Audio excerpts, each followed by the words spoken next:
మాజీ క్రికెటర్ అజారుద్దీన్ని శాసనమండలి అభ్యర్థిగా ప్రకటించి జూబ్లీహిల్స్ ఉప ఎన్నికలో కాంగ్రెస్ ఊహించని ట్విస్ట్ ఇచ్చింది. దాదాపు టికెట్కు అజార్ పేరు ఖరారైందని భావిస్తున్న సమయంలో గవర్నర్ కోటా ఎమ్మెల్సీగా అవకాశం వచ్చింది. దాంతో జూబ్లీహిల్స్ కాంగ్రెస్లో టికెట్ ఆశావహుల సంఖ్య ఒక్కసారిగా పెరిగిపోయింది. అజార్కే టికెట్ అని భావిస్తూ ఇంతకాలం సైలెంట్గా ఉన్న ఆశావహులు టికెట్ కోసం తమ ప్రయత్నాలు ముమ్మరం చేస్తున్నారు. ఊహించని విధంగా కొత్త మొహాలు తెరపైకొస్తున్నాయి. ఉప ఎన్నికల్లో ఎలాగైనా జూబ్లీహిల్స్ స్థానాన్ని కైవసం చేసుకోవాలని చూస్తున్న కాంగ్రెస్ గెలుపు గుర్రంగా ఎవరికి టికెట్ కట్టబెట్టబోతోంది? జూబ్లీహిల్స్ ఉప ఎన్నిక అధికార కాంగ్రెస్ పార్టీలో హాట్ టాపిక్ గా మారింది. బీఆర్ఎస్ ఎమ్మెల్యే మాగంటి గోపీనాథ్ అనారోగ్య కారణంతో మరణించడంతో జూబ్లీహిల్స్ ఉప ఎన్నిక అనివార్యమైంది. ఇప్పటి వరకు 2023 సార్వత్రిక ఎన్నికల్లో పోటీ చేసి ఓడిపోయిన మాజీ క్రికెటర్ అజారుద్దీన్ కి ఉప ఎన్నికల్లో కాంగ్రెస్ టికెట్ వస్తుందని హైకమాండ్ కూడా గ్రీన్ సిగ్నల్ ఇచ్చినట్లు పార్టీ వర్గాల్లో చర్చ జరిగింది. కానీ తాజాగా అసెంబ్లీ కమిటీ హాల్లో జరిగిన కేబినెట్ సమావేశంలో అధికార పార్టీ ఊహించని ట్విస్ట్ ఇచ్చింది. మహమ్మద్ అజారుద్దీన్ కి గవర్నర్ కోటాలో ఎమ్మెల్సీ ఇస్తున్నట్లు ప్రకటించారు. ఆయనకు కేబినెట్ లో కూడా స్థానం కల్పిస్తారంటున్నారు. ఇది ఎవరు ఊహించని పరిణామమే అని చెప్పాలి. సుప్రీంకోర్టు ఇటీవలే గవర్నర్ ఎమ్మెల్సీ కోటా ప్రాసెస్ తప్పుగా జరిగిందని మరోసారి నోటిఫికేషన్ ఇచ్చి పేర్లు సిఫారసు చేయాలని సూచించింది. దీంతో పార్టీ కసరత్తు చేసి మరోసారి ప్రొఫెసర్ కోదండరాం గవర్నర్ కోటాలో ఎమ్మెల్సీగా ఛాన్స్ ఇస్తూ అమీర్ అలీఖాన్ స్థానంలో మాత్రం ఈసారి మాజీ ఇండియన్ క్రికెటర్ అజారుద్దీన్ కి ఎమ్మెల్సీగా అవకాశం ఇచ్చింది. దాంతో ఇప్పుడు జూబ్లీహిల్స్ ఉప ఎన్నికల బరిలో ఉండేది ఎవరు? టికెట్ విషయం పార్టీ ఎవరి వైపు మొగ్గు చూపుతుంది?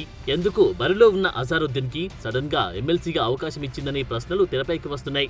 అజారుద్దీన్ తర్వాత బలంగా టికెట్ కోసం ప్రయత్నాలు చేస్తున్నది యాదవ్ సామాజిక వర్గం నుండి నవీన్ యాదవ్. 2023 సార్వత్రిక ఎన్నికల ముందే హస్తం పార్టీలో చేరిన ఆయన అప్పుడే టికెట్ ఆశించినా దక్కలేదు. దీంతో ఇప్పుడు ఎలాగైనా హస్తం పార్టీ టికెట్ దక్కించుకోవాలని నవీన్ యాదవ్ ప్రయత్నాలు సాగిస్తున్నారు. ఒకవేళ టికెట్ రాకపోయినా సరే ఎలాగైనా బరిలో ఉండాలనే ఆలోచన కూడా నవీన్ యాదవ్ లో ఉన్నట్లు జూబ్లీహిల్స్ పొలిటికల్ సర్కిల్స్ లో చర్చ నడుస్తోంది.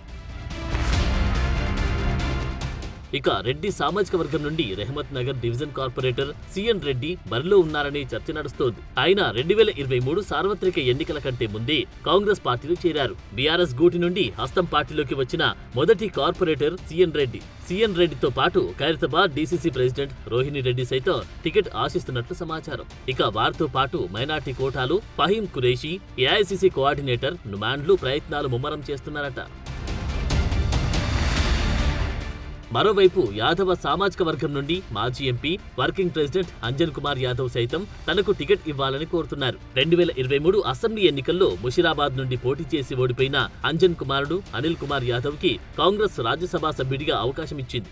అయితే ఇప్పుడు కాంగ్రెస్ సీనియర్ నేత అంజన్ కుమార్ యాదవ్ జూబ్లీహిల్స్ టికెట్ ఆశిస్తున్నారు. అలాగే బీఆర్ఎస్ నుండి కాంగ్రెస్ లో చేరిన బొంతు రామ్మోహన్ కూడా రేస్లో ఉన్నారట. కమ్మ సామాజిక వర్గం నుండి డీసీసీ మాజీ వర్కింగ్ ప్రెసిడెంట్ కుసుమ కుమార్ కూడా బరిలో ఉన్నారనే టాక్ వినిపిస్తోంది. అజారుద్దీన్ కి గవర్నర్ కోటా ఎమ్మెల్సీ ఇవ్వనుండడంతో జూబ్లీహిల్స్ ఉప ఎన్నికల్లో కాంగ్రెస్ టికెట్ పై చాలా మంది ఆశలు పెట్టుకున్నారు. ఎవరి ప్రయత్నాలు వారు చేస్తున్నారు. మరి పార్టీ చర్చలో ఉన్న అభ్యర్థుల్లో ఒకరికి అవకాశం ఇస్తుందా, లేదా పార్టీ సర్కార్ మధ్యలో ఇంకెవరైనా నేత ఉన్నారా? ఉంటే వారికి అవకాశం కల్పిస్తారా అనేది చూడాలి.